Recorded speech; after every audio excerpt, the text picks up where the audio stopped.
सुनने वालों नमस्कार, आदाब। आज सनीचर फरवरी के 10 तारीख है। पेश है प्रोग्राम 7 दिन में खबरें। अभी तक कोई राय बाहर नहीं लाया गया है मिनिमम ईयर लोन के बारे में।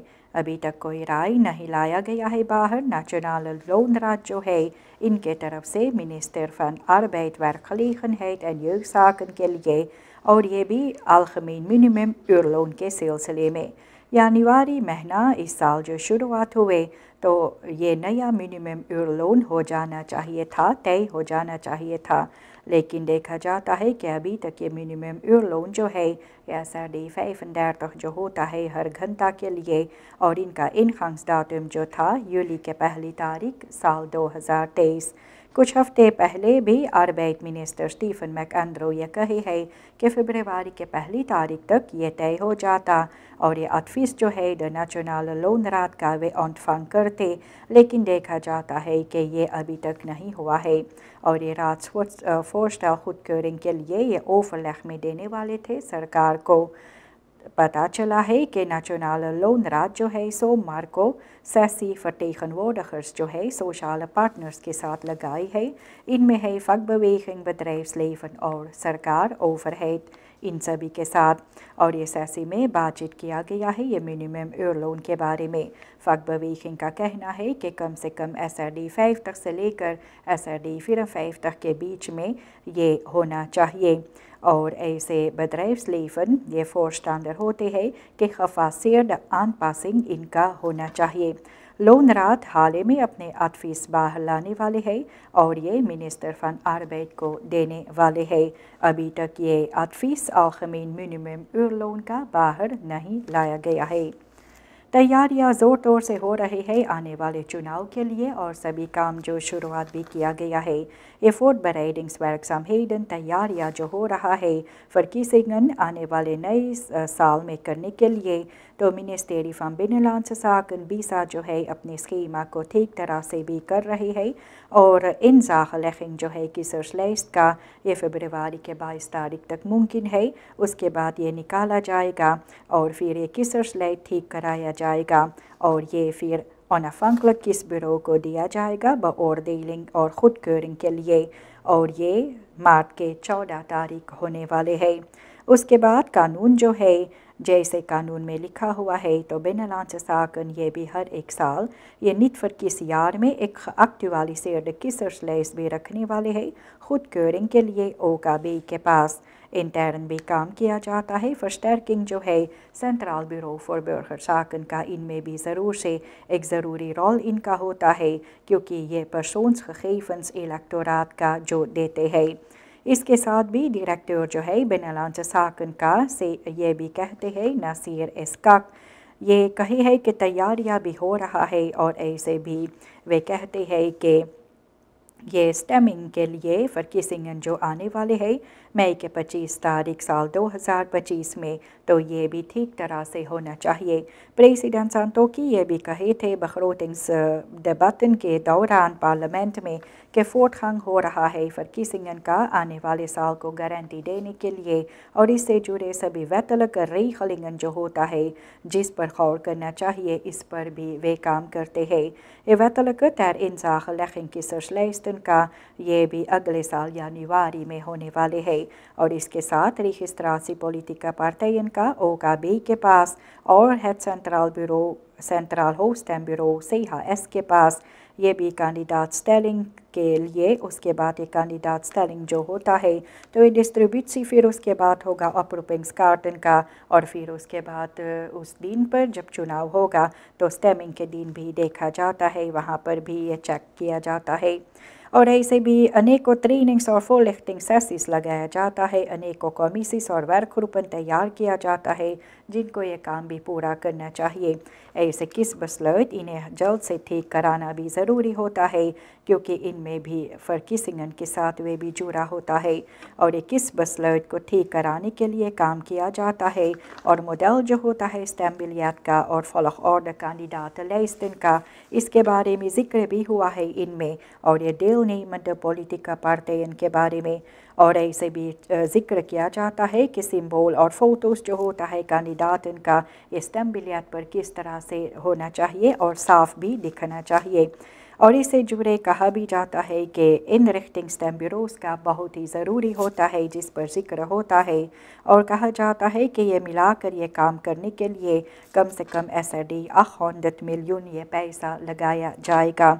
और पिछले चुनाव साल 2015 में जो हुआ था तो SRD 84 मिलियन पैसा लगाया गया था। साल 2020 में ये भी SRD 150 मिलियन जो थे और देखा जाता है कि इन्फ्लेशन के कारण खर्चा पानी का दाम भी बढ़ गए है, इस लिहाज से ये भी बदला गया है और इनमें कुछ और पैसा जोड़ा जाता है।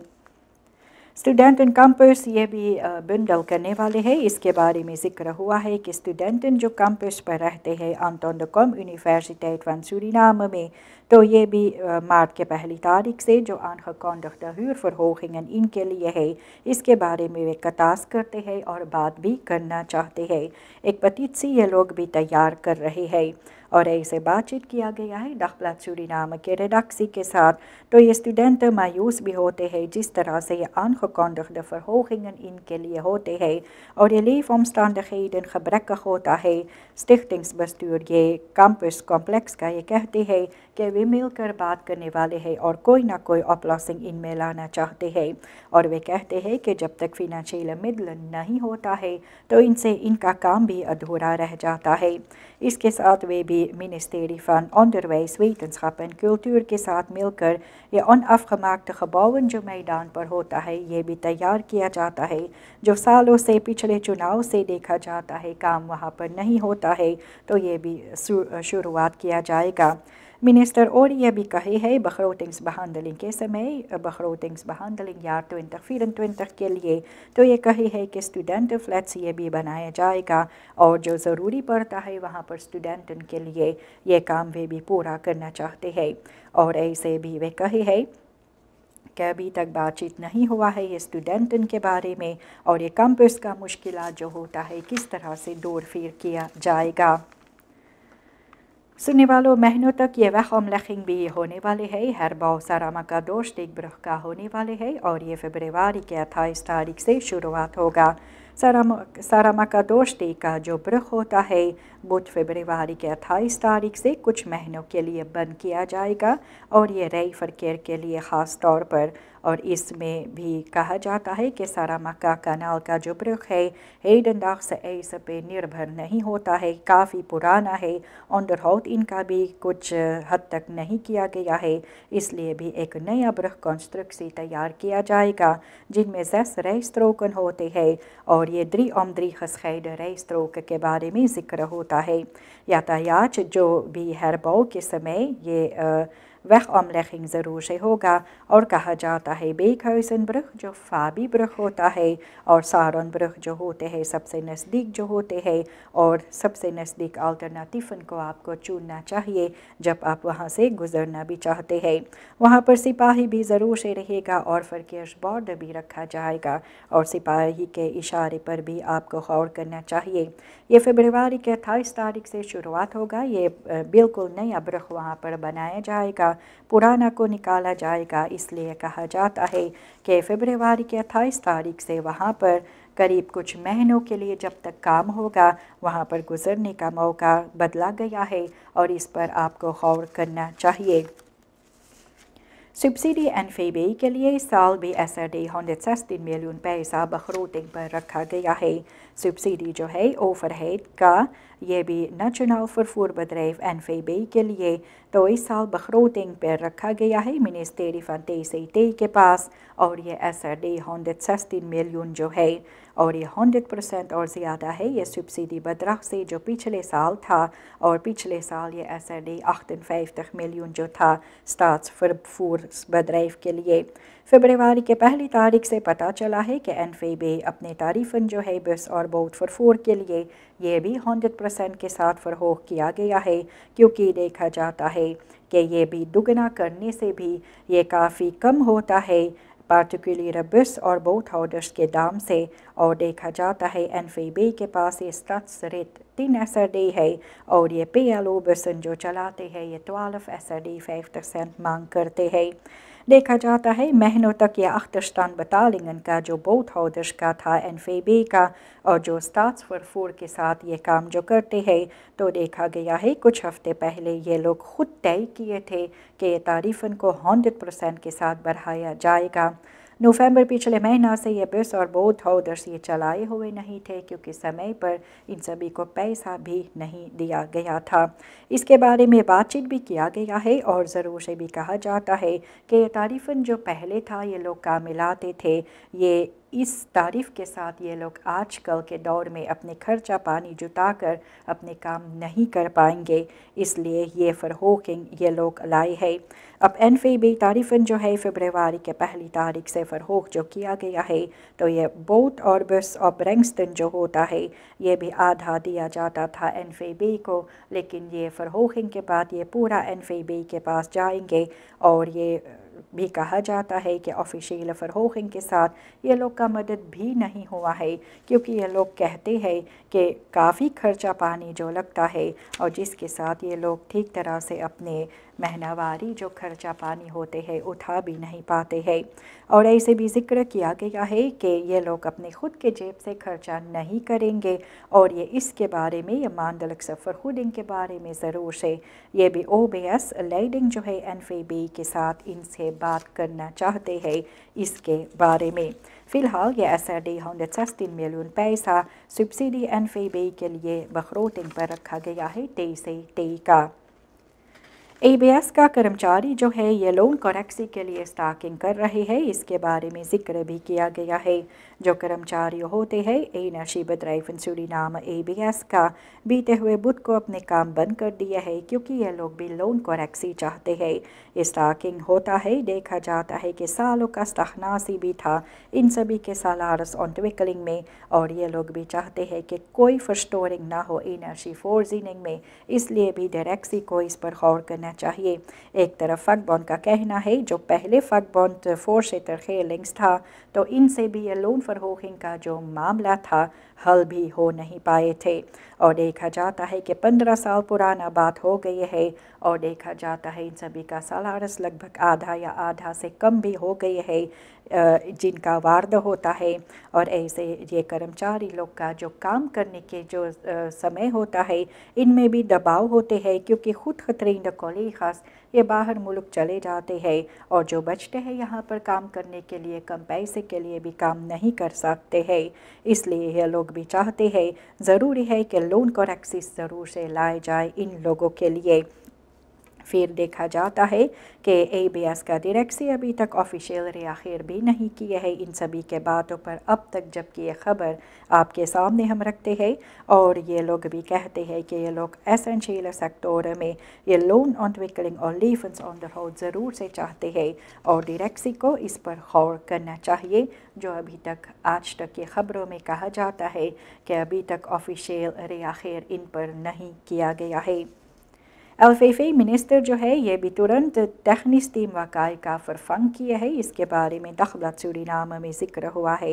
मिनिस्टर परमानेंट सऊदीन लॉन्डबो फेटल्ट एंड फिशरी का बीते हुए बुध फरवरी के 7 तारीख टेक्निस टीम जो है वे जो इंस्टॉल किए है फॉर लो पखरे पराची ऑनडरहाउट और ये पंपन का बहेर करने के लिए और जो वाकई पंप का जो पहले मेड वर्कर्स जो थे जो ये काम करते थे ये OVMCP जो होते हैं इनको घर भेज दिए है और ऐसे भी कहते हैं कि उनको उस जगह पर आना मना भी किया गया है। ये पंप कमाल ज़रूरी पड़ता है इरखाची वाटर सेक्टर में ये भी लाने के लिए और निकेरी के खेतिया लोग को काफ़ी मुश्किलात सालों से भी होते हैं। हालांकि अब स्टार्ट जो हुआ 23 अक्टूबर महीना में तो भी देखा जाता है कि ये वाटर तूफू राइस वाल्डन की तरफ तखनीर किया जाता था और इसके बारे में अंदरसुख किया गया है और पता भी चला है कि ये मॉन्टर्स जो होते हैं OVMCP का ये कनुई किए है आनकोप के साथ और ऐसे भी अब सेटल किए लोग भी ये पंपन को बल्लमर भी करते रहते थे ताकि ये काम ठीक तरह से ना हो सके।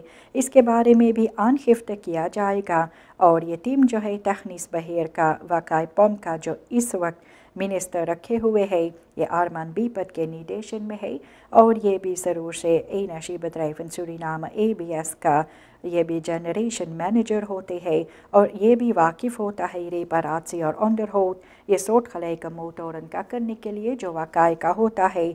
और ये ABS टीम जो है इनका मतलब यही होता है काम करने के लिए कि दूसरा पंप फिर जल्द से जल्द तैयार वे करें ताकि ये काम जो है ये werkende पंप का कैपेसिटी भी अपफुल किया जाए। फैसला मिनिस्टर सऊदीन ये भी लिया है कि technisch team OWMCP का onmiddellijk vervang करने के लिए बातचीत भी इसके बारे में किया गया है प्रेसिडेंट के साथ मिलकर और भी मिनिस्टर van regionale ontwikkeling के साथ मिलकर जहां पर OWMCP रिसोर्टेर भी किया गया है। तो ये लेडिंग वहाँ का फरफंग किया गया है और जो पहले का लेडिंग वहाँ पर technisch team जो था इनको मना किया गया है वहाँ पर जाने के लिए। ROS मिनिस्टर इमानुएल्स ये कहते हैं कि आउटनेस डायरेक्टर ये झूठ बोले हैं कि ये पैसा अपनी जेब से निकाल कर खर्चा किया है निस के लिए। मिनिस्टर ग्राशा इमानुएल्स जो regionale ontwikkeling en sport का मिनिस्टर जो है ये कहते हैं कि voortvluchtige Joël Martinez जो पुराना डायरेक्टर नेशनल इंडोर स्टेडियम निस का था वे झूठ बोले हैं और कहे है डिपार्टमेंट को कि पैसा वे अपने जेब से खर्च किए हैं वहाँ पर सभी बतालिंगन करने के लिए और हर इनरिख्टिंग निस का कराने के लिए। और मिनिस्टर ये कहते हैं कि ये बात जो ये कहे है ये बिल्कुल गलत है। बीते हुए बुध को रेगुलर रात फंड मिनिस्टर्स का vergadering जो लगाया गया है तो वहाँ पर ये फैसला लिया गया है कि toenmalig bestuursvoorzitter और bedrijf जो हर इनरिख्टिंग करते थे जिनको कहा गया था हर महीना 100,000 SRD पैसा के लिए ये हर इनरिख्टिंग हर महीना करने के लिए तो मिनिस्टर कहे है कि ये इनके रेखों के साथ वे काम नहीं करेंगे। वे कहे है कि इंस्क्राइबिंग भी नहीं किया गया है और इनको ओवर इनकम्स भी ROS के साथ नहीं है इसलिए वे इन पर गौर नहीं करेंगे। और वे कहे है वहाँ पर भी वार्निंग डायरेक्टर ज़ईमान को रखा गया है और ये भी आनखिफ्त करने वाले हैं ये झूठी मूठी बातें के लिए जो वहाँ पर बनाया गया है और काम जो ठीक नहीं किया गया है तो वहाँ पर भी और दौबसाकन होना चाहिए मिनिस्टर का कहना है। और मिनिस्टर ये कहे है कि फिनेंशियरिंग में ढूंढने वाली है पब्लिक प्राइवेट पार्टनरशिप PPP के साथ मिलकर ताकि निस को रिहाबिलिटेट ठीक तरह से किया जा सके। LVV भी इस वक्त काम कर रहे हैं aanschaf bodem onderzoek rijstvelden का करने के लिए और laboratorium को तैयार करने के लिए। Ministry van Landbouw, Veeteelt en Visserij LVV जो है ये भी इस वक्त bodem laboratorium aanschaf करने वाले हैं। ये भी Anne van Dijk rijst onderzoekcentrum Nikeri Adron के लिए। और इसके साथ ये bodem lab जो है देखने वाले हैं कि वे धरती जहाँ पर ये चावल लोग लगाते हैं ये फूडिंग स्टॉफन उस bodem में है कितने हद तक है और नहीं है और कौन से ऐसे फूडिंग स्टॉफन इनमें रखना चाहिए ताकि फलाह द कॉस्टन इनसे भी हो खेतियर के लिए। ऐसे landbouw मिनिस्टर परमानेंट सऊदीन ये भी कहे है कि देखा जाता है कि सालों से rijstpolder का जो धरती है ज़मीन है ये भी uitgeput है और इनके लिए भी एक voedingsstoffen bodemonderzoek होना ज़रूरी है। इसके बारे में वे कहे है कि पहले भी देखा जाता है कि आन प्लांटियर rijstvelden पर जो किया गया तो यूरेनियम के साथ बमेस्ट किया गया है। लेबोरेटोरियम onderzoek इसलिए भी किया जाता है ताकि पता चले कौन से ऐसे मेस्टॉफ इनमें काम में लाना ज़रूरी है। इसके बारे में जिक्र भी हुआ है कि कॉम्पेंसाची भी खेतिहरों को देने वाली है और ये पादी फरबावर्स जो है इनको काफ़ी tegenslagen जो भी हुए हैं सरकार तय किया है NPK kunstmest इन सभी को देने के लिए। kleine paddyboeren जो होते हैं कम से कम जिनके 30 हेक्टार होते हैं इनको 1 zak NPK kunstmest दिया जाएगा 50 किलोग्राम का। और ऐसे भी बातचीत हुआ है कि आने वाले seizoen में ये लोग भी काम करेंगे। इसके साथ wateroverlast, rattenplaag, droogte, watertekorten पिछले seizoen में भी था और देखा जाता है हर एक seizoen में नई मुश्किलातें जो आते हैं ये खेतिहर लोग के लिए। और पहले seizoen में यूरेनियम दिया गया था और इस साल इस seizoen में NPK kunstmest दिया गया है। मिनिस्टर ये कहे है कि सरकार भी कोशिश कर रही है ये खेतिहर लोग की मदद करने के लिए और हर 1 हेक्टार के लिए 1 बस्ता kunstmest NPK kunstmest वे दिए हैं। हालांकि ये पूरा नहीं होता है क्योंकि 1 हेक्टेयर पर कम से कम 6 बस्ता कुंस्टमेस काम में लाया जाता है। तो ये सभी इतिहास जो होता है ये भी रेस सेक्टर के बारे में तो भी कहा जाता है कि ये एनपी का कुंस्टमेस ब्राज़ीलिया से लाया जाता है और ये बीते हुए समय में बांटा भी गया है खेतिहर लोग को, और देखा जाता है कि वहाँ पर भी bedrijfs एम्प्लेसमेंट जो होता है राइस एक्सपोर्टर भागवत प्रसाद रामादीन का लॉन्ग मई पर वहाँ पर खेतिहर लोग खुद जाते हैं अपने कुंस्टमेस को लेने के लिए। कहा जाता है करीब 1000 क्लेन पादीबोरन जो है इसको अधिकार होता है इस कुंस्टमेस पर। और सुनने वालों, यहाँ तक ये सभी खबरें प्रोग्राम 7 दिन में आज शनिचर फरवरी के 10 तारीख आपके लिए पेश हुए। नमस्कार, खुदा हाफिज़।